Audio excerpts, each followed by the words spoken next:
क्या धन्यवाद भी कर रहा हूँ। अब हमने एक स्क्रीनर को दर्जा आरोहित किया। पहली बात तो मैं इस बात को बताना चाहूँगा, मेरे ख्याल में आधे से ज़्यादा तो मैं सोच रहा हूँ 15 अगस्त को झंडे की और 26 जनवरी को झंडे की जो लहराने की फहराने की तहराने में क्या फर्क है। मैं चर्चा कर रहा था, सिर्फ ये एक बात आई कि 15 अगस्त को आज़ादी मिली थी, 26 जनवरी को गणतंत्र बना था, इससे ज़्यादा नहीं समझे। और मैं ये कहना चाहता हूँ सिंपल सी भाषा में, छोटे से उत्तर है मेरा, 15 अगस्त को हम झंडे का आरोहण करते हैं। झंडा जो है ना, नीचे से हम डोरी कहते थे, झंडा ऊपर जाता है, ध्वजा आरोहण।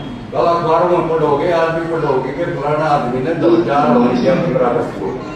26 जनवरी को झंडा ऊपर नीचे चढ़ाया जाता, उसको खोल के सिर्फ लहराया जाता, उसको अनफोल्ड कहते हैं। बेसिक चीज तो ये है जो है। जब हम ऊपर चल रहे थे, मातृशक्ति शिक्षाविद विनोद जी ने एक बात कही, ये बिल्कुल सही है। ये तो उन्होंने पुरानी एंशिएंट बात कही, मैं लेटेस्ट आपको बताना चाहता हूँ। जब हमारे जंतर मंतर पे पहलवानों का जो है ना प्रदर्शन था, और दिल्ली पुलिस हमारे पहलवान बेटियों के गर्दन पे जूता धर रहे थे या कुछ कर रहे थे, वो सीन आज भी मुझे याद है कि जब फोगाट बहन हमारी रूस के और ऊपर सुशील बजरंग पुनिया ये सारे कटे हुए थे, तो जब लाठीचार्ज चली तो फोगाट बहन अपनी जो है ना हाथ में तिरंगा लिए हुए थी, और जो आपातस्थिति में थी, दिल्ली पुलिस के डंडा चला तो वो लड़की नीचे गिरी, और ऊपर से सुशील जो है ना उसको मतलब काबू कर रहा था, मेरी बहन को डंडा ना लगे, उसका उल्टा चढ़ रहा। उस फोगाट बहन ने क्या कहा था, सुशील मेरे को छोड़ दो, झंडा जो है ना जमीन पर टिक तो क्या है। ये है झंडे की वो जो है ना आज ये है उसके, ये आपको ध्यान आ रहा होगा। दूसरी बात, आज हम 15 अगस्त को जो कर रहे हैं, 15 अगस्त का हमारा स्वतंत्रता जो है ना दिवस है, और ये जो स्वतंत्रता दिवस जब ये स्वतंत्र घोषित हुआ था वो रात को 12 बजे ही हुआ था। कारण 14 अगस्त को तो पाकिस्तान अपना वो बना रहा है। अगर हम सवेरे कोई प्रोग्राम कर रहे हैं तो वो जो आना रात वो जो आना काफी टाइम निकल जाता है। इसलिए हमारा स्वतंत्रता दिवस की डिक्लेरेशन जो है वो रात को 12 बजे हुई, रात को 12 बजे हुई थी। और उस पहले उस डिक्लेरेशन में हमारे देश के जो प्रधानमंत्री चुने आए थे नेहरू जी, 15 अगस्त को कोई फंक्शन नहीं हो पाया था। 15 अगस्त को कोई फंक्शन नहीं हो पाया था, और वो जो फंक्शन हुआ स्वतंत्रता का जो फंक्शन हुआ वो 16 अगस्त को मनाया गया था। This is the first time.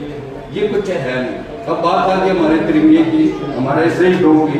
तिरंगे में जो ये क्या है, तिरंगे के आज लास्ट पार्टी जो हम फहरा रहे हैं, ये वैसे नहीं आया था, कई स्वरूप बदले कहीं था। अब हमारे तिरंगे के 3 रंगों का आपको पता है, बीच में हमारा यह अशोक चक्र से लिया गया है जो काफी जो है ना पुराना हमारा सशक्त वो है। तो मैं ज्यादा ना बोलते हुए, क्योंकि ये प्रवक्ता और भी है, मैं आपको जो है ना एक मेरी हार्दिक बधाई देता हूँ। आप सभी का यहाँ पहुँचने पर हार्दिक अभिनंदन करता हूँ। जय भारत, जय।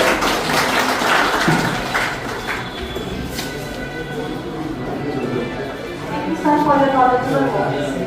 Now, I would like to invite Mr. Ramesh sir.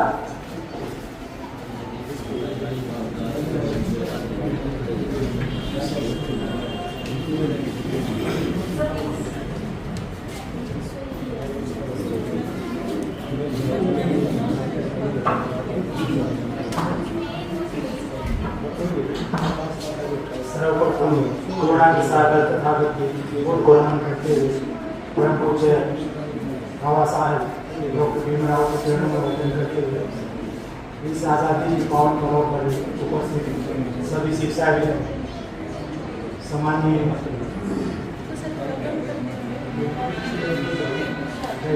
Competition के डायरेक्टर रमेश जी, भाई विनोद नरवाल जी, इसके साथ साथ जो स्टाफ यहाँ का है वो और दूर दराज से आए सभी सम्मानित साथियों, आपको इस स्वतंत्रता दिवस के पावन अवसर पर मेरी तरफ से बहुत बहुत बधाई। साथियों, पिछले 14 अप्रैल को यहाँ पर हम लोग इकट्ठा हुए और सेकेंड टाइम राजधानी का अवसर मिला। इस बीच में ये जो कैरियर एंड कंपटीशन संस्था काम कर रही है, इसने यहाँ पर आप लोगों को आमंत्रित किया, मेरे को बोलने का मौका दिया, इसके लिए तो आपका धन्यवाद। इसके साथ साथ जो बच्चे यहाँ पर शिक्षा ले रहे हैं वो दूसरे शिक्षण संस्थानों से कुछ अलग जरूर सीख रहे होंगे, ऐसा मेरा मानना है। क्योंकि साथियों, इसकी जो बुनियाद है वो बाबा साहब के विचारों पर रखी। जब भी किसी भी देश की आज़ादी या किसी संस्था की आज़ादी या किसी भी जीव जंतु की आज़ादी की बात होती है तो उसको मात्र पिंजरे से बाहर निकालना ही एक आज़ादी नहीं, उसमें अभिव्यक्ति की आज़ादी, धार्मिक आज़ादी, सांस्कृतिक आज़ादी और बहुत सारी चीज़ें उसका एक पार्ट। तो साथियों, 15 अगस्त 1947 को जैसे ही हम अंग्रेजों के चंगुल से तो आज़ाद हुए, लेकिन बहुत सारी समस्याएं आज भी ऐज इट इज खड़ी हुई है। इस लंबे समय में बहुत सारी चीजें नहीं आई और कुछ चीजें भी आने बाकी। इसलिए हम देखते हैं कि आए दिन बाबा साहब के विचारों का और उनके व्यक्तित्व का प्रभाव और ज्यादा समाज में निकल कर आता हुआ है और देश भी उनकी बहुत ही जो उनकी विचार है, उनकी भाषण है, उनके स्पीच है, उनके लेटर है, उनके ऊपर बहुत बड़ी सोच चल रही है।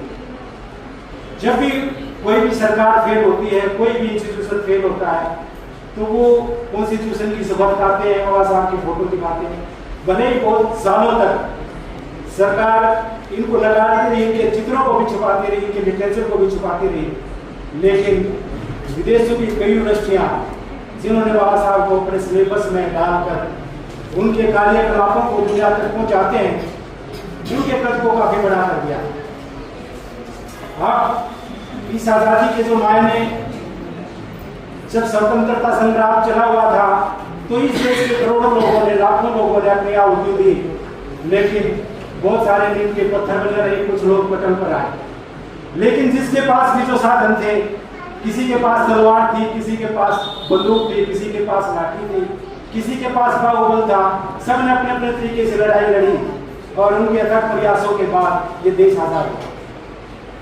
इस देश को आजाद होने के बाद जो सबसे बड़ा चैलेंज था कि इसका कॉन्स्टिट्यूशन कैसे बने और ये आजादी लंबे टाइम तक और समाज के नीचे तबके पर बैठे लोगों तक किस तरह इसका लाभ पहुंचे, किस बात के ऊपर बहुत चर्चा हुई। बहुत ही विचार, बहुत संगोष्ठी, बहुत गहन अध्ययन करने के बाद दुनिया भर के जो शिक्षाविद थे, दुनिया भर के जो विधिवेत्ता थे, वकील थे, उनके नामों पर चर्चा हुई कि इस देश को लंबे टाइम तक इस आज़ादी का भरपूर फायदा उठाने के लिए एक अच्छा कॉन्स्टिट्यूशन बने। साथ ही इस प्रक्रिया में विदेशों के बहुत सारे विद्वानों के नाम आए, लेकिन अल्टीमेटली जिस भी देश में जाते वहीं से यही बात आती कि जब इस देश में डॉक्टर अम्बेडकर है तो हम आपका संविधान कैसे बनाएं या उनके ज्ञान का फायदा उठाएं। तो सम्मानित साथियों, इस 74-75 साल के जो, बल्कि अब ये अपना जो 79वां जो आज आज़ादी का दिवस मना रहे हैं, इन बिटवीन अगर सबसे ज्यादा कोई चीज मजबूत हुई, अगर सबसे ज्यादा किसी बात का प्रचार प्रसार हुआ तो बाबा साहब के विचारों का। बाबा साहब के विचार भी मैं आपको यहाँ पर कई स्कूल्स के टीचर से और बहुत विद्वान लोग बैठे, बाबा साहब के जो अध्ययन के बारे में जो मैंने इस देश में घूम घूम कर अलग अलग देश के लोगों से सुना और जाना, तो उसमें साथियों एक बात है, मैं नई आपकी जानकारी में ऐड करना चाहूँ, बाबा साहब ने इस दुनिया में जो है प्रेजेंट जो डिक्शनरी कोर्स है, डिक्शनरी का जो कोर्स है, शब्द कोर्स है, उसमें 800 शब्द बाबा साहब की थे। 800 शब्द बाबा साहब से पहले प्रचलित ही नहीं थे, वो उनके आने के बाद ही प्रचलित हुए। उन्हें फॉर एग्जाम्पल मैं आपको एक छोटा सा उदाहरण देता हूँ और बात अच्छी तरह आपकी समझ में आएगी। एक बाबा साहब की बहुत ही फेमस किताब है इनहेलेशन ऑफ कास्ट, जाति का सर्वनाश, जाति का उच्छेद। बहुत सारे लोगों ने उसको अलग अलग नाम से पुकारा, किसी ने उसको जाति का बीजनाश कहा, किसी ने कुछ कहा। इस इनहेलेशन कास्ट के एक्चुअल मीनिंग को जानने में इस देश को 10 साल लगे। बाबा साहब से पहले इस देश के अंदर ये शब्द यूज ही नहीं हुआ। इस तरह 800 शब्द बाबा साहब ने उन डिक्शनरियों से, उन किताबों से, वो जो महान लोग जो इस दुनिया से बहुत पहले चले गए थे और अलग अलग देशों की लाइब्रेरियों में उनके लिखे हुए लेख थे और उनके बाद उन शब्दों का चलन ही नहीं हुआ। बाबा साहब ने तमाम उन बड़े बड़े देशों के बड़े बड़े राइटर्स की तमाम बुक्स को पढ़ा हुआ था और एक एक शब्द को उन्होंने संजो कर रखा हुआ। तो साथियों, जब ये ट्रांसलेट हुई तो इस शब्द का एक्चुअल मीनिंग जानने के लिए भी 10 साल का टाइम लगा। आप उनके ज्ञान की प्रकाष्ठा को समझ सकते हैं या उसका अंदाजा लगा सकते हैं। अब उसके बाद जो संविधान हमें मिला वो एक्सट्रैक्ट है। बहुत सारे देशों का, उन्होंने अमेरिका का संविधान लो, स्विट्जरलैंड का लो या यूके का लो, किसी का भी लो, लेकिन वो अपने आप में परिपूर्ण नहीं। लेकिन इसी संविधान को परिपूर्ण कहा, उन्होंने ये कहा कि ये भी संविधान, किसी भी देश का संविधान हमारी उनके ऊपर पूरा नहीं उतर सकता। जो हमारे देश का कल्चर है, हमारे देश का वो है। तो मैं इन अलग अलग देशों के संविधानों से एक एक्सट्रैक्ट निकाल के लाया हूँ और तो मैं देखा। साथियों, उस संविधान की बदौलत ही आज विभिन्न जातियों, विभिन्न धर्मों के लोग एक सूत्र में बंद कर देश के लिए खड़े नजर आते हैं। तो इसकी जो सबसे बड़ा श्रेय उस कॉन्स्टिट्यूशन को जाता है जो हमारे क्रांतिकारियों ने अपने लहू से सींची हुई आज़ादी हमें थी, उसको मेंटेन रखने के लिए बाबा साहब को याद किया जाता है, इसलिए उनका बार बार नाम लिया जाता है। अब साथियों, वो आज़ादी थी, अब शिक्षा की आज़ादी। अब किसी देश को आपने लंबे टाइम तक आज़ाद रखना है या गुलाम रखना, उसकी शिक्षा पद्धति के ऊपर बहुत डिपेंड करता है। जब एक स्टेटमेंट आप लोगों ने सुनी होगी कि 1000 तलवारें एक कलम के बराबर नहीं होगी, ये बिल्कुल, ये जो स्टेटमेंट है ये भी बाबा साहब की स्टेटमेंट है। उन्होंने कहा कि 1000 तलवारों को एक कलम के बराबर रख दिया जाए तो एक कलम का वेट है वो ज्यादा होगा। तो ये उन्होंने प्रूव भी की ये चीज। अब जो शिक्षा की जो बात है, बाबा साहब की वजह से ये शिक्षा बिल्कुल लोअर तबके के लोगों तक पहुंची। आज लास्ट जो पायदान पर जो वो शिक्षा का आनंद चख पाए। और साथियों, शिक्षा की ही बात नहीं, बल्कि बहुत ही पुरानी बातें नहीं है कि जो एक बहुत बड़ा तबका, विशेषकर जो शेड्यूल कास्ट के लोग या SC/ST के जो लोग कहे जाते हैं, उनकी जिंदगी जानवरों से भी बदतर थी। लेकिन देश की आज़ादी मिलने से पहले ही, देश की आज़ादी मिलने से पहले ही उनको अंग्रेजों के साथ बिठाना और कानून प्रक्रिया जहाँ पर बनती है उन लोगों की कतारों में उन लोगों को बिठाना, ये एक मानसिक शिक्षा भी नहीं कर सकता है। अगर हम किसी को तोप या तलवार से मारना चाहें या उसको मारना चाहें, हम लोग को मार नहीं सकते, वो कलम की ताकत है। इस काम के लिए अंग्रेजों ने एक ही ऑफिसर को चूज किया था जिसको लॉर्ड मैकाले के नाम से जानते। उसका काम क्या था? उसका काम यही था कि आपने पूरी दुनिया के अंदर अंग्रेजी का प्रसार करना। लॉर्ड मैकाले ने अंग्रेजी का प्रसार पूरी दुनिया के अंदर किया और पूरी दुनिया को अंग्रेजी सिखाई। साथियों, जब वो लोग अंग्रेजी सीखे तो उनको गुलाम बनाना बहुत आसान है। आज भी जो दुनिया, भले ही वो गुलामी के लिए उन्होंने यूज किया था, लेकिन उसके फायदे भी दुनिया को बहुत हुए। अब पूरी दुनिया को एक दूसरे को समझने का मौका मिला। सबकी अलग अलग भाषाएं थी, खासकर इस देश के अंदर तो 5-6 किलोमीटर के ऊपर ही या 10 किलोमीटर पे भी चेंज हो जाती है, लैंग्वेज भी चेंज हो जाती है। और आज आज़ाद भारत में भी लैंग्वेज को ही एक आधार बनाकर लोगों को विभाजित करने का भी काम इस देश के अंदर किया जा रहा है, यानी कुप्रयास किए जा रहे हैं। जैसे सपोज तो आज का जो करंट अफेयर्स में हम बात करें, महाराष्ट्र में सिर्फ इसलिए लोगों के ऊपर अटैक होता है कि वो वहां पर महाराष्ट्र की लैंग्वेज नहीं बोल पाते या महाराष्ट्र मराठी नहीं बोल पाते।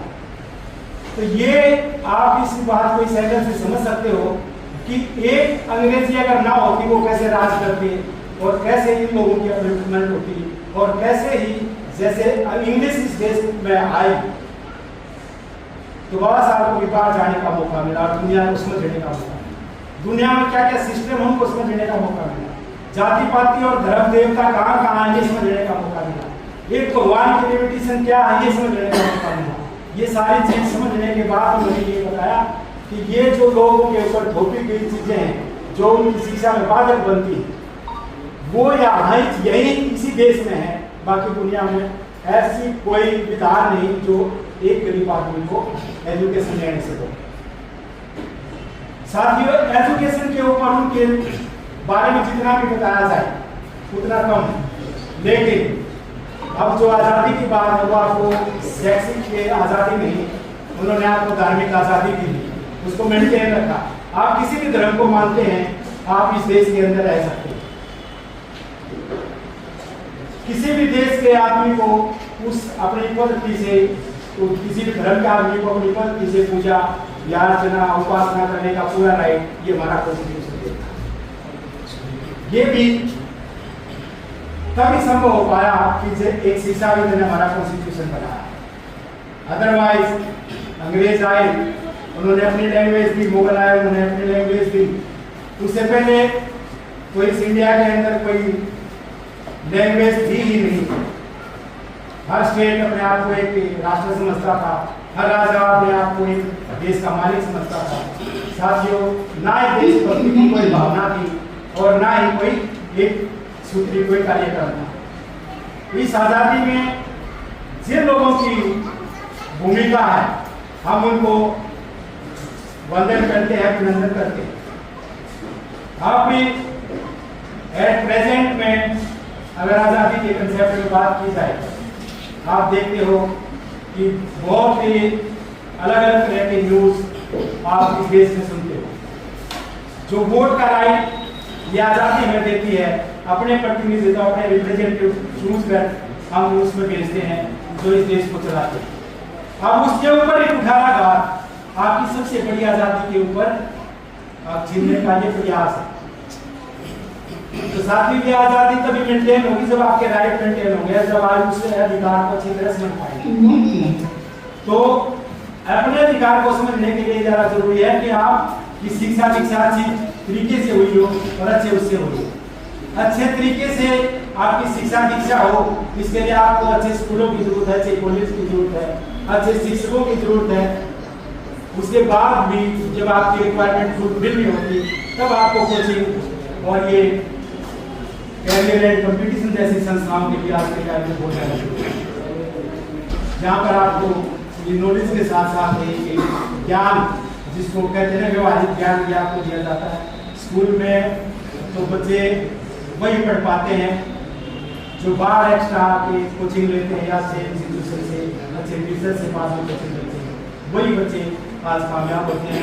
मैंने कुछ ज़्यादा ही आपका समय लिया, लेकिन फिर भी मैं आपको ये रिक्वेस्ट करता हूँ कि जब ये ऐसी छोटी छोटी संगोष्ठी हो, आप अपने विचारों को रखें, आप बाबा साहब जामा पहुँचों के विचारों को रखें, उन पर चर्चा करें। कि कोई हर वक्ता के पास कोई नई जानकारी होती है वो आपके साथ आएगी। मैक्सिमम जो बच्चे हैं उनसे मेरी रिक्वेस्ट है कि वो मंच पर आकर बोलने की प्रैक्टिस करें, हेजिटेट ना करें, क्योंकि आपकी एज में बाबा साहब ने जिन अंग्रेजों का राज पूरी दुनिया पर था, 2/3 दुनिया पर था, आपकी एज में उनकी बोलती उन्होंने बंद कर दी थी। बोलने सम्मेलनों में जब आप देखते हैं तो उनकी एज कोई बहुत ज़्यादा नहीं थी, उस टाइम मुश्किल से ही वो 30 से भी नीचे ही थे। और उसके बाद जो उन्होंने जिस तरीके से अपनी बात रखी उसे पूरी दुनिया में एक नया उजाला नजर आया।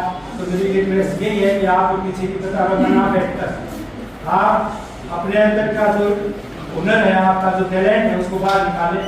आप मंचों पर बोलना सीखें, उसकी प्रैक्टिस करें। अच्छे मंच आपको ये संस्था अवेलेबल कराती है और बहुत शॉर्ट टाइम में आपके लिए छोटे छोटे प्रोग्राम रखती है। इसके लिए ये इस संस्था के डायरेक्टर निवेश जी और माननीय विनोद नरवाल जी, निवास साहब, आप सभी साथी और जो यहाँ का स्टाफ है वो भी बहुत ही अच्छा है, क्योंकि मैं भी कई बार इसकी टाइम मिलता है तो वीडियो और वो सुनते हैं। अभी पिछले ही दिनों हमने स्टाफ के साथ एक ट्रिप की थी, उसमें भी इसके ऊपर बहुत चर्चा हुई थी। इससे पावन अवसर पर साथियों ज़्यादा बोलते हुए मैं एक चीज़ की डिक्लेरेशन करना चाहूँगा। डायरेक्टर साहब बैठे, नरवाल जी भी बैठे। मैं इस संस्था में 2 बच्चों को डाउन करूँगा। जो भी नेटिव बच्चे जो आपकी फीस ना दे पा रहे या कोई दिक्कत आ रही हो, वो जो भी आप उनसे चार्जेस लेते हैं, 2 बच्चे आप जो टैलेंटेड बच्चे हैं आप उनके वो दे दें और उनका पूरा expenses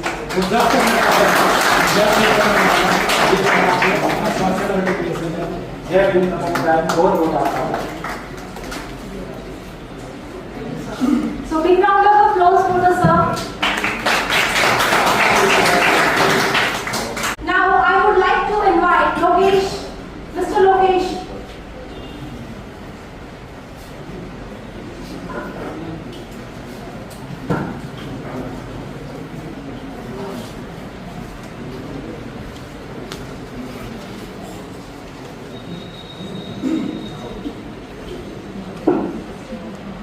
First of all, I thank Ms. Kavita ma'am who gave me that platform to speak.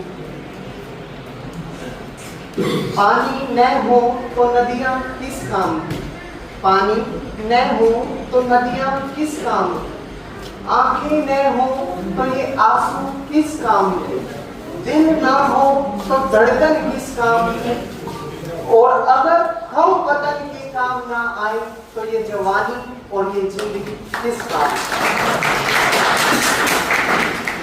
माननीय निदेशक महोदय जी, महोदय अतिथिगण, शिक्षकगण और यहाँ पर उपस्थित मेरे सभी साथियों, आज के इस अवसर पर, इस विशेष अवसर पर हम यहाँ पर एकत्रित हुए हैं जो कि स्वतंत्रता दिवस 15 अगस्त है।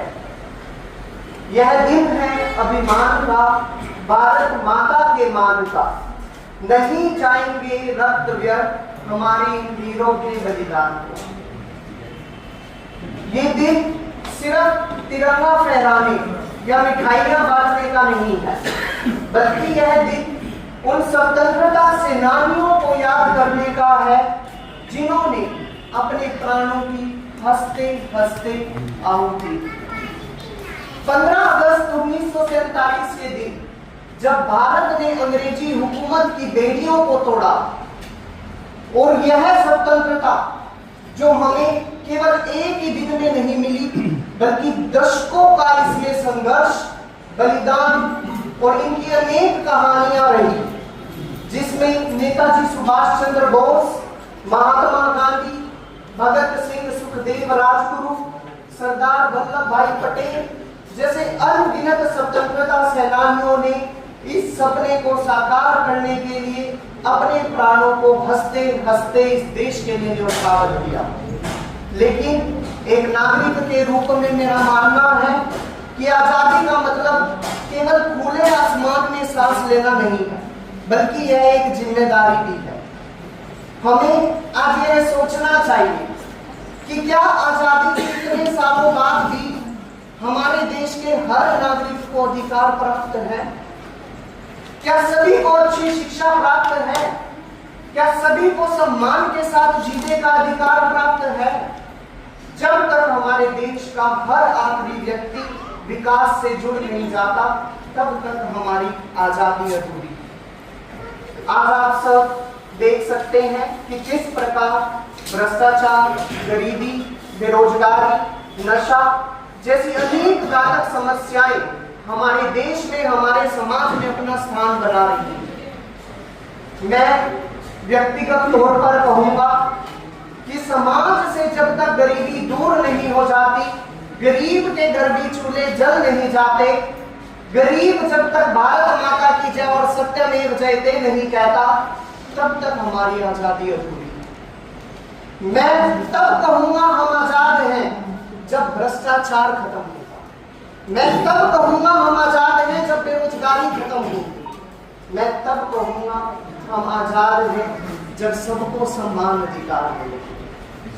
मैं तब कहूंगा हम आजाद हैं जब आज की सरकारें जाति, धर्म, लिंग आधार पर भेदभाव को खत्म करें। समय की गति को ध्यान में रखते हुए मैं कुछ एक पंक्ति आपके समक्ष रखना चाहूंगा कि सब कुछ है अपने हाथों में, कि सब कुछ है अपने हाथों में, क्या तोप नहीं तलवार नहीं, वह हृदय नहीं पत्थर है जिसमें अपने स्वदेश का प्यार है। मैं रमेश सर जी की वाणी से बहुत प्रभावित हुआ। उनके द्वारा बताए गए डॉक्टर भीमराव अंबेडकर जी के महत्वपूर्ण योगदान आज की वास्तविकता को प्रकाशित व प्रदर्शित करता है। मेरा व्यक्तिगत तौर पर मानना है कि आज अगर हम स्वतंत्र हैं, इस खुले आसमान में सांस ले पा रहे हैं और अपनी जिम्मेदारी को निभा पा रहे हैं, तो केवल और केवल डॉक्टर भीमराव अंबेडकर जी के साथ। एट लास्ट नॉट लीस्ट, इस 79वें स्वतंत्रता दिवस पर हम एक शपथ लेंगे कि हम एक अच्छे नागरिक के रूप में ईमानदारी को ध्यान में रखते हुए भगवत गीता के द्वारा दर्शाए गए, दिखाए गए रास्ते पर चलते हुए, कार्य करते हुए और फल की चिंता न करते हुए आगे बढ़ेंगे और इस देश के विकास में अपना महत्वपूर्ण योगदान देंगे। अपनी वाणी पर पूर्ण विराम लगाने से पूर्व मैं आप सभी के समक्ष माफी भी चाहूंगा अगर किसी को मेरी वाणी से हानि हुई हो। आपका बहुत बहुत धन्यवाद। जय हिंद, जय भारत, जय हिंद।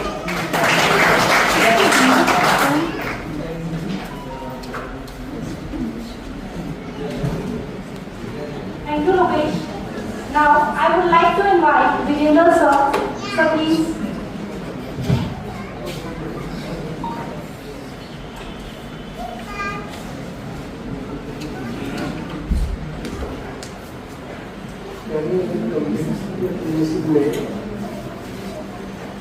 नवासीवें स्वतंत्रता दिवस समारोह में आप इस संस्था के डायरेक्टर अनिल निवेश जी, माधवी शक्ति और अपने साथी जो इस संस्था में यहाँ पहुँचे हैं, मैं उन सबका इस स्वतंत्रता दिवस के ऊपर हार्दिक स्वागत करता हूँ। ये जो बातें रमेश जी ने, अपने स्टूडेंट लोकेश जी ने या अन्य ने बताई, आप लगभग सब जानते हैं, लेकिन बात है कि उनको हम अपने अंदर कितना आत्मसात करते हैं, अमल कितना करते हैं।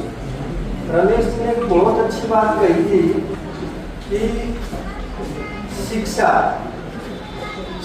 की स्वतंत्रता, लॉर्ड मैकाले जब भारत में आए थे तो उससे पूर्व, मैं 2 मिनट का ही वक्तव्य दूंगा, ज़्यादा नहीं बोलूँगा, कि उससे पूर्व 1813 के 4 ट्रैक्ट में भारत देश के अंदर शिक्षा प्राप्ति के लिए 1 लाख रुपए की धनराशि ब्रिटिश गवर्नमेंट ने जारी की थी। लेकिन भारत में इस जदोजहद को चलते हैं कि भारत में शिक्षा अंग्रेजी भाषा के माध्यम से दी जाए या देसी भाषा के माध्यम से दी जाए, और उसके लिए 20 साल लगे। 1833 का जब 4 ट्रैक्ट आया, लॉर्ड मैकाले जब 35 में भारत आया, जब जाकर के वो शिक्षा को इम्प्लीमेंट कर पाया और उसने ये कहा कि भाई हमें भारतीय रंग से, रूप से भारतीय हूँ, लेकिन दिमाग से हमें क्या चाहिए, अंग्रेज। तब इस शिक्षा का महत्व, और जैसे कहते हैं कि भाई बाबा साहब डॉक्टर भीमराव अंबेडकर जी ने शिक्षा को वो वस्तु बना करके हमको प्रदान की, विशेष तौर पर उन लोगों को जो शिक्षा के क्षेत्र से बाहर थे, जिनको पढ़ने का अधिकार नहीं था, उस व्यवस्था में, उस लाइन में हमको खड़ा किया और आज हम जो है उस शिक्षा के बल पर यहाँ तक पहुँच पाए। अब एक छोटा कंसेप्ट है, आप सबको पता है कि वंदे, जो हम कहते हैं वंदे मातरम, 1870 ईस्वी में अंग्रेज सरकार ने कानून पास किया था, जो आदेश दिया भारत सरकार को गॉड सेविंग क्वीन की भारत में एक गीत गाया है, गॉड सेविंग क्वीन। तो उस समय बंकिम चंद्र चटर्जी इस बात को सुन रहे थे तो उनको बड़ा धक्का लगा, भाई हम उसका गीत क्यों गाए, और उन्होंने इसी बात को लेकर के अपने जड़ों के जहन में रखते हुए वंदे भारत, वंदे मातरम की रचना कर। और 1875 में पहली बार जो है ये वंदे मातरम नामक जो गीत का गाया गया। आज इस गीत को गाने में लगभग 150 साल समय पूरे कर चुका है, और इस वंदे मातरम जो गीत गाया गया, इस गीत के माध्यम से अनेकों युवकों ने अपने जीवन की कुर्बानियां दी। आप देखते हो कि हर स्टेज के ऊपर वंदे मातरम, वंदे मातरम, वंदे मातरम गाया जाता है। क्यों? क्योंकि वो कंसेप्ट उस समय ऐसा था, देश की आजादी के लिए कुछ ना कुछ हम सबको चाहिए था, और वो मिला। तो उसके नाम के बल पर कितने असंख्य, जिनका नाम अभी आप जैसे सब जानते कि भाई देश की आजादी में कितने लोगों ने योगदान दिया, लेकिन असंख्य नाम उसने जिनका देश के इतिहास में नाम ही नहीं है। चुनिंदा लोग हैं तो जानते हैं कितनी वीरांगनाएं थी, कितनी वीरांगनाएं थी जिन्होंने अपने देश को हंसते हंसते, अभी मैं कुछ दिन 4-5 दिन पहले की बात है, 2 छात्राएं थी पश्चिम बंगाल की। उस पश्चिम बंगाल की 2 छात्राओं ने अंग्रेज अधिकारी को गोली से उड़ा दिया था। उधम सिंह के बारे में आप सब जानते कि उसने केवल आजादी का अपना बदला लेने के लिए जलियांवाला बाग हत्याकांड का इंग्लैंड में जाकर के उस नायर को जो गोली से उड़ा दिया। तो कितनी कुर्बानियां दी गई हैं, और हमारा वास्तविक उद्देश्य क्या है? हमारी स्वतंत्रता जो हमें विरासत में मिली है, वो है कि हम उसको अपने देश सेवा के लिए, समाज सेवा के लिए उसको समर्पित करें, और उसके रूप में हम काम करें। चाहे हम कोई भी काम करें, लेकिन वो सच्चे मन से काम करेंगे तो 100% इसमें सफलता मिलेगी। अगर हमें कहीं पर भी ऐसा लगता है ना कि थोड़ा सा भी मन में खोटा जाए, आप कितनी लगन से उस काम को कर लो, वहाँ पर सफलता मिलना बहुत मुश्किल होता है।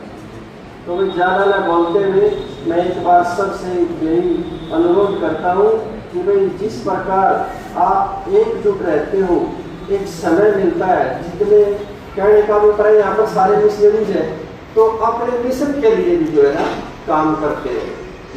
शब्दों के साथ जय हिंद, जय भारत, जय Bhim.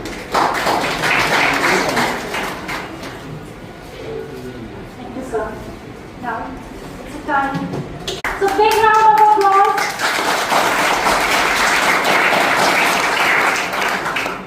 Now I would like to invite Mr. Vinod Narwal sir. Sir, please.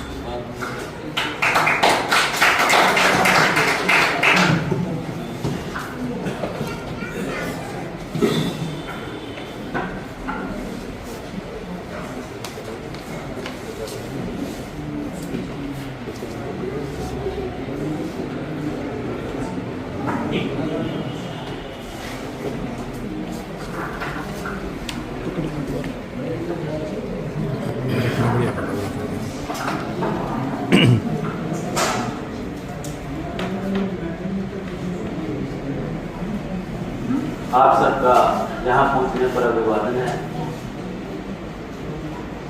Bharat देश को आज़ादी दिलाने वाले सभी शहीदों नेताओं को नमन करते हुए आज के इस विशेष अवसर पर पहुँचे सम्मानित अनिल निवेश जी, लाखन गौतम जी, विजेंद्र जी, रमेश जी, और जितने जयकिशन राठी जी, बोरिया साहब, आनंद जी, महिला शक्ति, बस्ते जी, बिरबान जी, ये करियर एंड कंपटीशन संस्था, career and competition private limited आपका हार्दिक अभिनंदन करती है और स्वतंत्रता दिवस की शुभकामनाएं प्रेषित करती है। सज्जनों, कोई भी दिवस मनाने का अर्थ होता है, मायने होता है। जैसे आज हम स्वतंत्रता दिवस मना रहे हैं, इसके भी मायने हैं और इसके मायने ये हैं कि जिस तिथि में आज हम हैं उस तिथि में पहुंचाने के लिए जिन महान बलिदानियों ने अपना बलिदान दिया उनको याद करने का दिन है, उनको सलाम करने का दिन है और उन द्वारा बताए गए रास्ते को अपने अंदर अपनाने का दिन है। आज के दिन हमने ये प्रतिज्ञा करनी चाहिए कि जिन महान हस्तियों ने हमें आजादी दिलाई, हम उनके बताए गए रास्ते पर चले और इस आजादी को मेंटेन रखें। जिस प्रकार से अनेक नेताओं ने जेलों में यातनाएं सहन करके हमें गुलामी से मुक्ति दिलाई, हमें भी चाहिए कि हम जहां भी हैं अपना कार्य ठीक प्रकार से करें ताकि देश की प्रगति भी ठीक प्रकार से होती रहे। हम आजादी के संघर्ष के बारे में सुनते हैं। मैं अध्यापक साथियों को बताना चाहता हूं और ये उम्मीद करता हूं कि जब भी हम आजादी के बारे में पढ़ाएं तो इन महान कुर्बानी देने वालों के साथ जो सामान्य लोग थे जिन्होंने कुर्बानियां दी, जिनके बारे में इतिहास में कम जानकारी मिलती है, उनके बारे में भी आप जानकारी दें। जैसे हम सुनते हैं 1857 के बारे में कि हर बुंदेले हर बोलों के मुंह हमने सुनी कहानी थी, खूब लड़ी मर्दानी वो तो झांसी वाली रानी थी। हम यहाँ तक सीमित है, झांसी वाली रानी ने कितना संघर्ष किया और देश के आजाद कराने में अपनी कुर्बानी दी। लेकिन मैं साथियों से चाहूंगा, उम्मीद रखूंगा कि वे झांसी रानी के साथ जंगारी बाई जो उनकी अंगरक्षक थी, जिन्होंने अपने जीवन की कुर्बानी दी और उसका संघर्ष लक्ष्मीबाई से कम नहीं था, उसके बारे में भी बच्चों को पढ़ाएं, उसके बारे में भी हमें जानकारी प्रदान करें। जैसे हम सुनते हैं कि मेरठ की अगर बात करें, अब एक बच्चा बता रहा था कि जो चलने वाले कारतूस हैं वो 1857 की क्रांति का कारण बने, तात्कालिक कारण बने।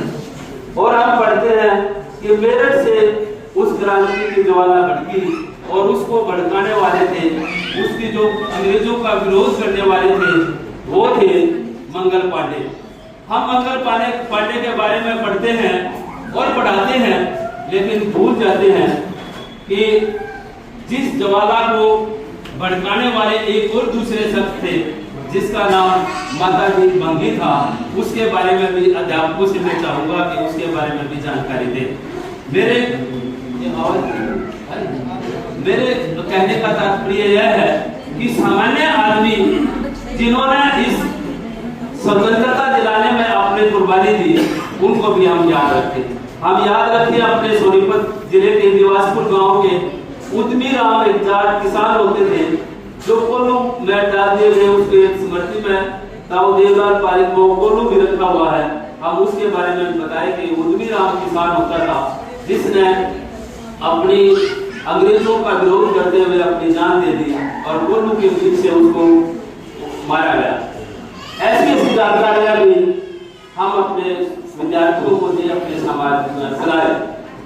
अगर हम बात करें असहयोग आंदोलन की, हम जब बात करते हैं, हम बात करते हैं कि महात्मा गांधी जी ने असहयोग आंदोलन चलाया, उसके बारे में हम बच्चों को बताएं।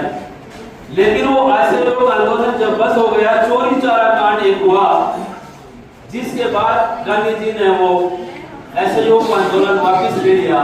तो वो चोरी चोरा कांड में कौन व्यक्ति थे, किन लोगों ने वो विद्रोह किया, किन लोगों ने उस पुलिस चौकी को फूंका, किन लोगों ने अपनी कुर्बानियां उसमें दी, उनको भी बच्चों को उनके बारे में भी शिक्षा दी। हम बताएं भगत सिंह, सुखदेव, राजगुरु, उधम सिंह, सुभाष चंद्र बोस, चंद्रशेखर आजाद के बारे में भी हम जिसके बारे में सब जानते हैं, इनके बारे में हम आजादी की कहानी बच्चों को सुनाए और हम भगत सिंह, सुखदेव, चंद्रशेखर जी के बारे में बताएं, पढ़ाएं, उनकी कुर्बानियों का जिक्र करें, बच्चों में वो गुण बढ़े। लेकिन हम अशफाक उल्लाह खान और गुरु गोविंद सिंह को भी ना भूलें, उनको भी बच्चों को जरूर बताएं। बिरसा मुंडा के बारे में हम जानकारी दें। आप लोगों को एक बात और बता दूं, जब स्वतंत्रता आंदोलन की बात चले तो हम गोलमेज सम्मेलनों के बारे में भी ना भूलें। हम ये भी ना भूलें कि गोलमेज सम्मेलन में परम पूजनीय बाबा साहब डॉक्टर अम्बेडकर की क्या भूमिका थी। हम इस बात को भी ना भूलें, जब कैबिनेट मिशन भारत में आया और भारत की आजादी से पहले अंग्रेजों ने ये शर्त रखी कि पावर ट्रांसफर करने से पहले जो आवश्यक चीजें हैं, जो आवश्यक दस्तावेज हैं, उनको पूरा कर लिया जाए जब स्वतंत्रता मिलेगी। और उनको पूरा करने में परम पूजनीय बाबा साहब जब डॉक्टर अम्बेडकर का योगदान था, हम उस योगदान को भी ना भूलें, क्योंकि अगर वो सबसे जो उन्होंने ड्राफ्टिंग के लिए कहा था कि आजादी से पहले ये ड्राफ्टिंग जरूरी है, और वो ड्राफ्टिंग करने वाले देश में एक व्यक्ति थे, तो इस पावन पर्व पर हम परम पूजनीय डॉक्टर बाबा साहब अम्बेडकर को भी ना भूलें। इसके अलावा महिलाओं के योगदान के बारे में मैंने बता दिया कि महिलाओं का क्या योगदान रहा, ऊपर बताया था। और एक बात और बताऊंगा, थोड़ी सी 2 मिनट और अपनी बात रखूंगा कि युवाओं में जोश भरने के लिए बंकिम चंद्र चटर्जी ने, आज भारत माता की जय बोलते हैं, बंकिम चंद्र चटर्जी ने एक नॉवल लिखी जिसका नाम था आनंद मठ। पहली बार कॉन्सेप्ट भारत माता का बंकिम चंद्र चटर्जी लाए, और वो आकृति, भारत माता की आकृति, और उसको वीडियो में जकड़ के रख दिया ताकि भारत के युवाओं में जोश जागे, उनमें राष्ट्रवाद की भावना पैदा हो और वो देश के लिए लड़े और लड़े। तो आदरणीय साथियों, इस बारे में ज्यादा न बोलते हुए, जब ये कॉन्सेप्ट युवाओं ने देखा और उनके अंदर खून खोल उठा, सिर्फ 2 लाइनें बोलूंगा, ये कविता बटी है कि जब उन्होंने भारत माता को गुलाम देखा तो युवाओं में क्या जोश आया कि इज्जत को जब अपने देश की होते नीलाम देखा, खून खोल उठा शहीदों का जब माँ को गुलाम देखा, लूट रहे थे देश को गजनवी कभी बोले, चर्चा से ये होती लूट का जब सरेआम देखा, खून खोल उठा शहीदों का जब माँ को गुलाम देखा। तो इसी को लेकर बंकिम चंद्र चटर्जी द्वारा दिए गए कॉन्सेप्ट को देखकर युवाओं में जोश जागा और उन्होंने देश की आजादी के लिए एकजुट होकर राष्ट्रवाद की भावना के साथ इस देश में संघर्ष किया, और जिसका परिणाम ये हुआ कि आज के दिन 1947 को हम आजाद हुए। इस आजादी के पर्व पर आपको हार्दिक शुभकामनाएं देते हुए एक और बात मैं आपके सामने रखना चाहता हूं कि जो इस समाज में, जो हमारे अड़ोस पड़ोस में अब भी आजादी से वंचित हैं, अब भी वो ठीक से सांस नहीं ले रहे हैं, उनके लिए अनिल निवेदी ने ये career and competition coaching centre बनाया है। मैं आपको ये विश्वास दिलाता हूं कि करियर और कंपटीशन, आपका कोई रिलेटिव, आपका कोई जानकार है जो इस गरीबी से ऊपर उठना चाहता है, जो स्वाभिमान का जीवन जीना चाहता है, जो अच्छी नौकरी प्राप्त करना चाहता है, निसंदेह आप उसको यहाँ भेज सकते हैं। हमारे यहाँ अच्छे टीचर हैं, जैसे मैम कविता जी यहाँ बोल रही थी। तो आप लोगों से ये निवेदन है कि आप जहां भी ऐसे बच्चे को देखें जो पढ़ना चाहता है, भले ही आर्थिक तंगी उसके सामने हो, रमेश जी ने ये घोषणा भी की है, और भी बहुत सारे लोग हैं कि जो इस टाइप के बच्चे हैं जो फीस पे करने में, और वो अपने सेक्शन ऑफिसर साहब हैं और मिनिस्ट्री में प्रमोद जी, उन्होंने भी हाथ हिलाकर ये घोषणा कर दी है कि भी कोई भी ऐसा बच्चा जो फीस पे ना कर सकता हो उसको ये फीस देंगे, उसकी पढ़ाई नहीं होनी चाहिए। तो अगर आपके अड़ोस पड़ोस में जिसका सामर्थ्य है वो तो फीस दे, जिसका सामर्थ्य ना है तो ये महानुभाव उसकी फीस देने के लिए तैयार है। बच्चों को यहाँ जो ग्रामीण परिवेश में रहने वाले बच्चे हैं उनके लिए आज के दिन मैं निवेश जी से अनुमति लेकर ये घोषणा करता हूँ कि विशेष छूट दी जाएगी अगर कोई यहाँ बच्चा प्रवेश लेता है। अगर जिस बच्चे का यहाँ प्रवेश, अगर वो नैतिकता, शिष्टाचार, रेगुलेटरी मेंटेन करके यहाँ रहता है, तो मैं इस बात की गारंटी देता हूँ कि भी दुनिया की कोई भी ताकत उसकी सफलता को रोक नहीं सकती। करियर कंपटीशन जो संस्था है ये उस बच्चे की गारंटी देती है जो चरित्रवान है और जो रेगुलर है। बाकी जिम्मेवारी हमारी है, हमारे टीचर्स की है। किसी भी तरह से हम उस बच्चे की पढ़ाई को बाधित नहीं होने देंगे। जो कोई भी सुविधा उनको मिलनी चाहिए वो आहिस्ता आहिस्ता करके वो सारी सुविधाएं उनकी पूरी कर देंगे। तो अब मैं फिर आप लोगों से ये निवेदन करूंगा, अनुरोध करूंगा कि आप जहाँ भी जाएं इस करियर एंड कंपटीशन के बारे में जरूर बताएं। मैं ये कहता हूँ कि आप लोगों का ये नैतिक दायित्व है कि इस शहर में और भी बहुत सारी संस्थाएं हैं, लेकिन हमारी नई संस्था है, इसको चलाना आपका नैतिक दायित्व है। मैं तो ये यहाँ तक कहूँगा कि जैसे आप अपने घर को चलाते हो उसके लिए आप अपनी जिम्मेवारी समझते हो, इस संस्था को भी चलाना आपकी जिम्मेवारी है, आपका रिस्पॉन्सिबिलिटी है कि जैसे आप घर के लिए सारी सुविधाएं देते हो, तो यहाँ बच्चों के भविष्य के लिए दो काम होंगे कि एक बच्चों का भविष्य भी चलेगा, ये संस्था ठीक से चलेगी और आपका नाम भी आगे आएगा। तो मैं पुनः इस बात पर जोर देते हुए कि आप जरूर ये जो सीनियर लोग बैठे हैं कि इस बात की प्रतिज्ञा लेकर यहाँ से उठेंगे।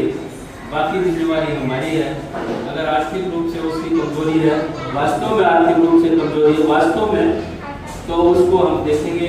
अगर वो सामर्थ्य है तो बच्चे को यहाँ भेजिए।